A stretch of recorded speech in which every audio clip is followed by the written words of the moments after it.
You see my tiny little notepad right here?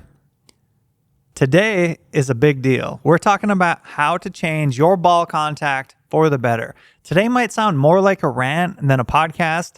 And if you're here for it, I'm here for it, because I think chunking the golf ball is frankly unacceptable. Having poor contact is unacceptable.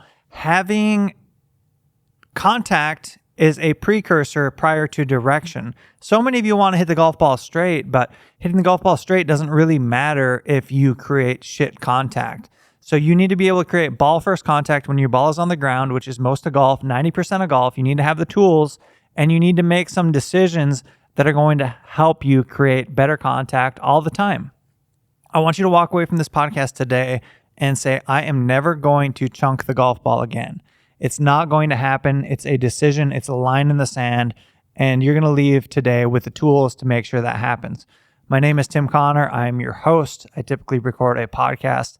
Today might be a rant, just typically talking about golf. I see so many people that chunk the golf ball. I'm just like, I'm fed up to here with it. And I've watched a lot of these people convert, but it's taken some strong leadership, as Dwight Schrute would say from The Office.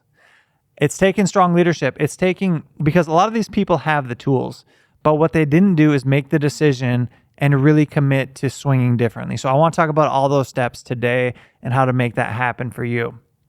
First of all, let's start with hitting and how you should hit the golf ball. When your ball is on the ground, we want our club to come from above. We want it to hit the ball, and then we want to hit the ground in front of the golf ball. Our swing should work on a downward arc to the back of that golf ball when your ball is on the ground. If you elevate that ball on a tee and you're hitting driver, that changes. Now we're swinging more on an upstroke. But for today, let's talk about contact on the ground, because it's so important. It's so much of golf. And like I mentioned earlier, contact is a precursor to direction. You're getting false readings on direction if your contact is shit. So let's do it. This is a 3-step deal that will be all the tools. I promise all the tools you will need to create better contact. And then from that point, it's about installing those tools, understanding those tools, and making that decision. So the first thing is your ball position. Now, the ball position I like and prefer for most people is 4 to 6 inches inside the lead heel. We measure off the lead heel, and then the stance width changes based on the club you're using. If you're someone that's chunking the golf ball, move that ball back in your stance. You're allowed to move it back until you A, either create ball first contact, or B, get all the way to the inside of your right heel or your trail heel. You can go as far back as your trail heel.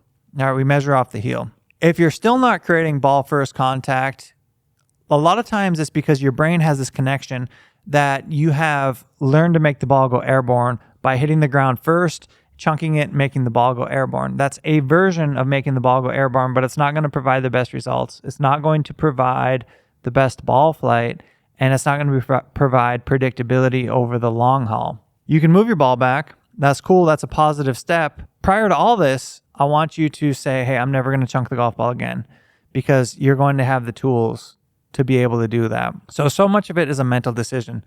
Don't accept chunking the golf ball as a golf shot that you can even play golf with. Don't accept it. Just move forward, move past that, make a decision, get to work. Move the golf ball back in your stance, okay?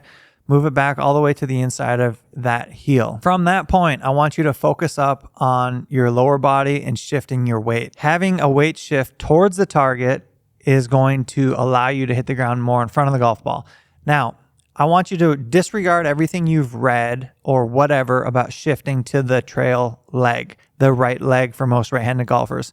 If I make examples in this video, I'm speaking to the right-handed golfer just for ease of purpose. You can always flip-flop that if you're a lefty or whatever. So trail foot, right foot, forget about it. If you're a chunker of the golf ball, if you're a chunker, you stop shifting your weight to the right side. You start loading your weight more to the left side. You commit to having a more left-sided swing and a shift through that left side to get you onto your left side, so you have no choice but to create ball first contact. That's a big deal. Okay, now so often what happens here is a player's like, oh, I'm shifting my weight. And yeah, that's true, but they're overshifting their weight, and often they're sliding or swaying away from the target. And swaying away from the target makes it harder to create ball first contact. it makes it a lot easier to swing up on the ball, not down on the ball. So many of you don't know it, but you overshift. You just do. Another micro cue, this is something that you can cue in on, have a player in your group take slow motion video of your feet. When you swing back into the backswing, does your right ankle roll slightly outside of your right foot? We want to be on the inside of our trail foot. And if we see any of this roll to the outside, you've overshifted. It is so common, so much more common than you would ever guess or think, because players hear that they should shift to their rear foot and they interpret that language by overshifting to the rear foot. It's just really, really common. So what are we going to feel at the top? We're going to feel more weight on our lead side, our target side, as much as you need. Even if you need to go to 90% on the lead side, at this point, you're going to do whatever you need to do to create ball first contact. And no compromises here, because we can't play golf with poor contact. We can't have a predictable ball flight with poor contact. Make the decision, move forward. Now, right now, we're going to even force feed that change even more by having a shift through to our lead side when we come through into that finish. This is the final piece of our we're going to call this like our 3-step program. We're going to call this our 3-step program. Maybe this is a program that I'll make a digital version of later and sell or something like that. I shouldn't say I don't care. I want this information to be out into the world, and maybe later, maybe I'll make a more polished back end to sell or something like that. What matters to me is that you have the tools. Those tools will always be free to you through me. I'm not hiding anything behind a paywall. I want you to know and understand. And then if you need more past that, maybe you go to some accessory coaching. That could be through your local golf pro. That could be through your local golf coach, or maybe it's through a digital product that I will drop later, something like that. This is a massive problem, and more people need the tools to work through it. So the final piece here is we're going to shift through. We're going to shift through really, really hard. This is the old, I believe it was the Gary Player thing, where he would say, shift through, step through, walk through your shot. All right, so when you finish, you really want to push your midsection out in front of you. You want to push your belly forward. You want to engage your glutes at that point, because you're really going to be stabilizing your midline and pushing your hips out in front of the shot. Now, because of lateral force or lateral energy, because of sideways lateral energy, you want to have forward momentum towards the target. And it is totally okay to take a step or two through the shot. I want you to exaggerate as much as you need to create that kind of hitting situation that we want to.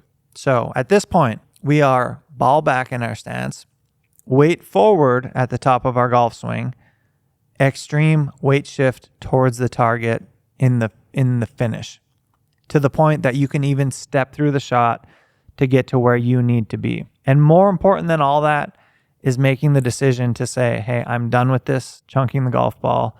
And when I say chunking, thinning the golf ball can also be from the same problem.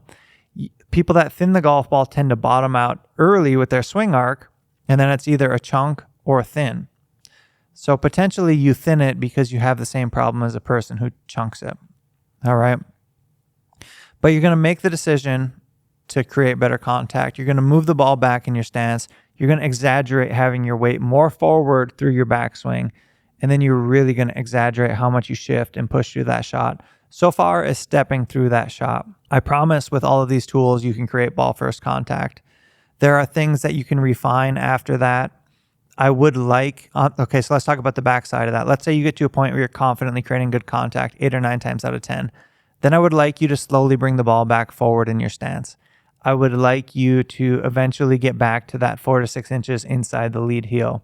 But it doesn't matter to have a great ball position with poor contact. We want great contact, and then we can work back to having a more proper ball position. And the benefits to proper ball position is, 1, it's going to be a little more neutral for your swing path. 2, you're going to be able to hit the golf ball higher because there's going to be more loft at that stage of your golf swing. And it's just kind of that good neutral medium spot that we would want to play from all day. Now, the ball position back in your stance, you can totally play golf with that, because what matters more than direction? Contact. your contact matters, and then you can dial in your direction. And having these kind of systematic steps is the way to really learn and own stuff. You don't want to be guessing. You don't want to be trying new stuff every day. You want to decide what your problem is, and then you want to work through fixing that problem, or even a better word than problem is opportunity. Your opportunity to play better golf is X. And for many of you, it's contact. So walk away from this podcast today, make a decision to make better contact moving forward. You have 3 steps that you can use to create better contact. These are all tools. Use as much of every ingredient as you need to create ball first contact. Confidently create ball first contact, and then circle back to moving that ball back to being more forward in your stance. All right, you guys, this is a big deal. Go subscribe to my YouTube channel, or subscribe to the YouTube channel if you're watching now. Leave this thing a review wherever you're listening to it. That matters more than you know. I just want to reach golfers, help golfers, and make sure they have great information. And I will catch you back here, same time, same place, next week. He's crazy.